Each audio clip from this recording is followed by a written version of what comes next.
নমস্কাৰ আজি 6 ফেব্ৰুৱাৰী অসমৰ লগতে ভাৰতবৰ্ষৰ বিভিন্ন প্ৰান্তৰ পৰা কেইবাটাও অতি গুৰুত্বপূৰ্ণ অতি ভয়ংকৰ খবৰ মুকলি হৈ আহিছে প্ৰত্যেকটো খবৰ জনা প্ৰথম খবৰটো আপোনালোকৰ বাবে এই মুহূৰ্তত আগবঢ়াইছো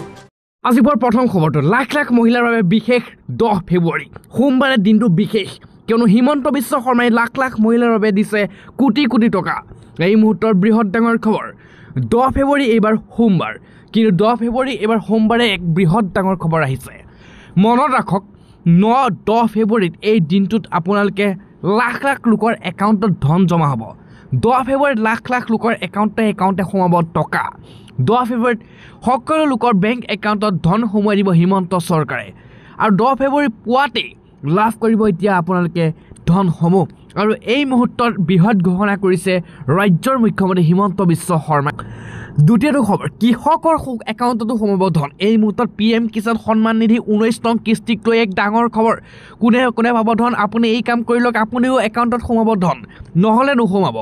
PM কিষাণ সন্মান নিধিৰ 19 নং কিস্তিক লৈ ডাঙৰ খবৰ 24 ফেব্ৰুৱাৰীত কোটি কোটি কৃষকৰ একাউণ্টত সোমাব ধন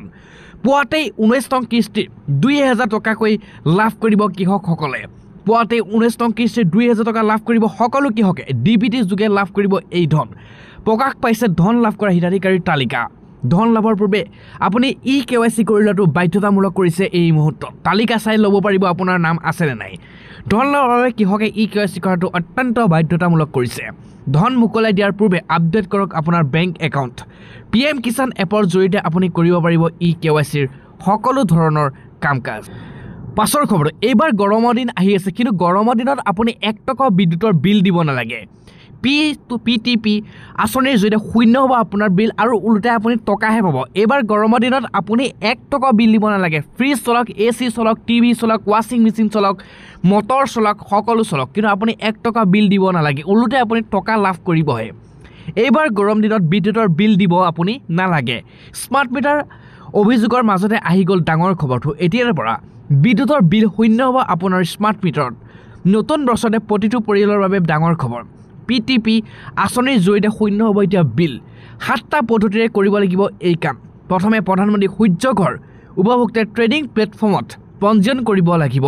আৰু পঞ্জীয়ন কৰাৰ পাছতে ক্ৰেতাসকলৰ বাবে অতিৰিক্ত সৌৰ ইউনিট উপলব্ধ কৰিবলৈ সন্মতি আগবঢ়াব লাগিব আৰু দ্বিতীয়তে বিক্ৰেতাই বিক্ৰীৰ বাবে উপলব্ধ হোৱাকৈ অতিৰিক্ত ইউনিট আগবঢ়াব আৰু তাৰ পিছতে আপোনালোকৰ সম্পূৰ্ণৰূপে শূন্য আৰু 1 টকা বিল নাহে শূন্য হ'ব আপোনাৰ বিল আপুনি গৰমৰ দিনত যিমানেই ব্যৱহাৰ নকৰে কিয় বিল কাৰেণ্ট আপোনাৰ 1 টকা বিল নাহে পাছৰ খবৰ এই মুহূৰ্তত হিমন্ত বিশ্ব শৰ্মাৰ কেবিনেট বৈঠক সম্পূৰ্ণ হ'ল তাৰ পিছতে কৰিছে কেইবাটাও খবৰ মুকলি হৈ আহিছে কেইবাটাও সিদ্ধান্ত এতিয়া ৰাজহুৱা হৈছে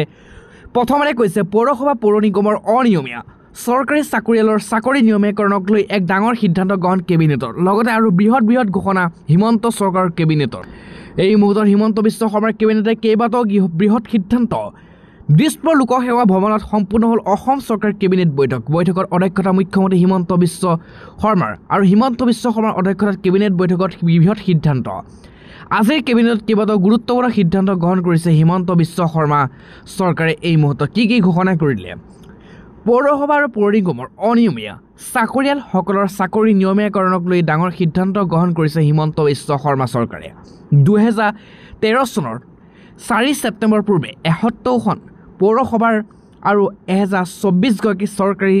চাকৰি নিয়মীকৰণ কৰাৰ সিদ্ধান্ত গ্ৰহণ কৰিছে হিমন্ত বিশ্ব শৰ্মা চৰকাৰ আৰু একেদৰে আৰু এটা সিদ্ধান্ত কেবিনেটে লৈছে সুলভ মূল্যৰ দোকানক লৈ গুৰুত্বপূৰ্ণ সিদ্ধান্ত হিমন্ত কেবিনেটৰ এতিয়াৰ পৰা 3 বছৰ পৰিৱৰ্তে 5 বছৰ মূৰত সুলভ মূল্যৰ দোকানীয়ে নৱীকৰণ কৰিব লাগিব কৰিব পাৰিব অনুজ্ঞাপত্ৰ পাছৰ খবৰটো অসম চৰকাৰ চৰকাৰী কৰ্মচাৰীৰ বাবে ডাঙৰ খবৰ অষ্টম দৰমহা আয়োগ কাৰ্যকৰী হ'লে আটাইতকৈ লাভৱান হ'ব এতিয়া অসমৰ চাকৰিয়ালসকল এই মুহূৰ্তৰ ডাঙৰ খবৰ আহিছে কিয়নো অসমৰ চাকৰিয়ালসকল বৃহৎ লাভৱান হ'ব কিয়নো আমাৰ এটা খবৰ আহি পৰা অনুসৰি উল্লেখযোগ্য যে ষষ্ঠ দৰমহা আয়োগৰ ন্যূনতম আছিল 7,000 আৰু ষষ্ঠ দৰমহা আয়োগৰ সৰ্বোচ্চ 1.8 লাখ আছিল সপ্তম দৰমহা আয়োগৰ 18,000 আছিল আৰু সেয়া 2.5 লাখ টকালৈকে সৰ্বোচ্চ দৰমহা আছিল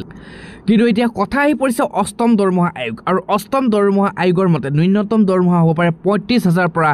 51,000 টকা সৰ্বোচ্চ দৰমহা হ'ব পাৰে 5 লাখ টকা এই মুহূৰ্তত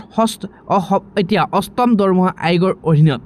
অসম চৰকাৰ চাকৰিয়ালৰ মোটা অংকৰ ধন এতিয়া বেংক একাউণ্টত সোমোৱাৰ খবৰ আহি পৰিছে পাছৰ খবৰ এই মুহূৰ্তৰ ডাঙৰ খবৰ কোনে ধৰিব দিল্লীৰ শাসনৰ বাকজাৰি আজি দিল্লীত ইতিমধ্যে নিৰ্বাচন হৈ গৈছে কোনে ধৰিব দিল্লীৰ শাসনৰ বাকজাৰি এই মুহূৰ্তৰ সকলোতকৈ ডাঙৰ প্ৰশ্ন কিয়নো মোদীয়ে চৰকাৰ গঠন কৰিবনে দিল্লীত বিজেপি নে আম আদমি পাৰ্টি কেজৰিৱালে আকৌ চৰকাৰ গঠন কৰিব পাৰিব নে কোনে নে কংগ্ৰেছে পুৱা 7 বজাৰ পৰাই দিল্লীত 70টা সমষ্টিত আৰম্ভ হৈ পৰিছিল এতিয়া ভোট গ্ৰহণ প্ৰক্ৰিয়া আৰু 699 গৰাকী বিভিন্ন ৰাজনৈতিক দলৰ প্ৰাৰ্থী ভাগ্য বন্দী হৈছে এতিয়া ইভিএমত দিল্লীৰ 1.56 কোটি জনতাই কাৰ পক্ষে এতিয়া দিছে বহুমত আপ বিজেপি কংগ্ৰেছৰ মাজত তুমুল ভোট যুদ্ধ এতিয়া হৈছে আৰু আপে ৰাখিব পাৰিবনে গাড়ী আৰু ইয়াক লৈ প্ৰশ্ন উত্থাপিত কৰিছে কাৰণ এতিয়া কেজৰিৱালে পুনৰ চৰকাৰ গঠন কৰিব পাৰিবনে নাই নে বিজেপি বা কংগ্ৰেছৰ হাতত যাব বা আপে ৰাখিব তাক লৈ এতিয়া তুমুল যুদ্ধ চলিছে এই মুহূৰ্তত আন এক বৃহৎ ভয়াৱহ খবৰ দেশত ক্ৰমাৎ দ্ৰুতগতিত বিয়পিছে গুইলেন বেৰী চিণ্ড্ৰম 140 জনলৈ বৃদ্ধি হ'ল এই ৰোগত আক্ৰান্ত ৰোগীৰ সংখ্যা দেশত ক্ৰমাৎ দ্ৰুতগতিত বিয়পিছে গুইলেন বেৰী চিণ্ড্ৰম হঠাৎ এক চিন্তনীয় বিষয় হৈ পৰিছে এই গুইলেন বেৰী চিণ্ড্ৰম 130 জনলৈ বৃদ্ধি পাইছে এই ৰোগত আক্ৰান্তৰ সংখ্যা এই মুহূৰ্তত আপুনি সাৱধান থাকক যিকোনো মুহূৰ্তত এই ৰোগে আপোনাক ৰোগ ধৰিব পাৰে এই ৰোগত আক্ৰান্ত 5 জনৰ মৃত্যু হৈছে পানী আৰু খাদ্যৰ পৰা হয় জিবিএছ ৰোগ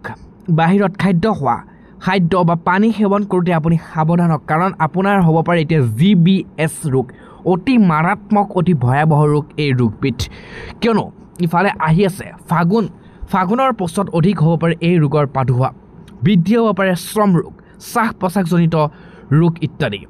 কোভিডৰ পাছত ৰোগ প্ৰতিৰোধ ক্ষমতাৰ কমিছে এতিয়া অধিকাংশৰ আৰু তাৰ পিছতেই এইটোৰ পিছত সেইটো ভয়াৱহ ৰোগ এতিয়া দেখিবলৈ পোৱা গৈছে আপুনি সাৱধান থাকক কিয়নো শ্বাস প্ৰশ্বাসজনিত অসুবিধা হ'ব পাৰে এই ৰোগ হ'লে এই বৃদ্ধি হ'ব শ্ৰমক আৰু শ্বাস প্ৰশ্বাস যি হয় শ্বাস প্ৰশ্বাস লোৱাত আপোনাৰ অসুবিধাৰ সন্মুখীন হ'ব বাহিৰত খাদ্য পানী খাওঁতে আপুনি